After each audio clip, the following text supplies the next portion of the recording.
Hi guys and welcome on GSM-ABC YouTube channel. In this video I will show you how to disable news from Mi browser. So this is the Mi browser on Redmi phones. If you want to disable these news because are very annoying, you can do it. For that on your phone, tap here on the profile icon and here tap on the settings gear, and we have here start page settings. Tap on it and now it's selected regular. Just select simple and go back.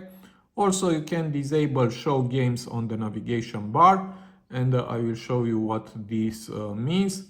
So here we have some games, but you can disable it. For that, just tap here, and now you won't see any more games in the navigation bar, and also we don't have that annoying news here.